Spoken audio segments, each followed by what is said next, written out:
మనం చూసినాం చూడు సెకండ్ కొంచెం పైకి 30 గుంటలేమో ఉండి ఎకరం కలుస్తుంది 2 బిట్లలో దూరం అది 40 లక్షలు చెప్తా. 40 దూరం అది మన బండి తాకిందిగా అది బండి తాకింది కాదు సెకండ్ మనం కిష్టాది కూడా 26కి ఇస్తా అంటాడు, 27కి ఇస్తా అంటుండు. మనం కూర్చొని మాట్లాడితే 26కి ఇస్తాడు. కానీ దారితోటి ఆడ కూడా వెళ్ళి దారే చేస్తా అన్నాడు. ఫస్ట్ ఏమో బావిలో మనకు నీళ్ళు ఇస్తా అన్నాడు. తర్వాత ఏమంటాడు, వానకాలం మాత్రం బావి ఫుల్గా నిడుతుంది, నీకు నీళ్ళు ఇస్తా,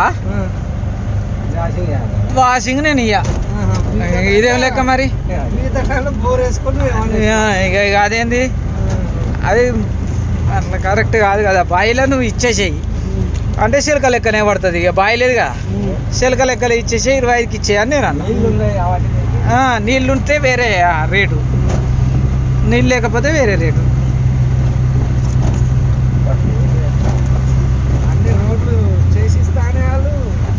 అన్నాడు కానీ అది అంతవరకు చేస్తాడా చేయడా అనేది తర్వాత విషయం. బయట వాళ్ళ పడ్డానికి ఒక లెక్క ఉంటుంది, ఇరికినాక ఒక లెక్క ఉంటుంది. వాళ్ళ మీ గపెటో ఉన్నారుగా మా వాళ్ళ అల్లుతే మీ ఉచ్చిరి ఆ ఊరికి ఇచ్చిరుగా కిష్టాది కూడా ఎవరాలు మన అశోక్ వాళ్ళ బావ సడకుడు ఇంద్రనా జిల్లా అశోక్ వాళ్ళ సడకుడు.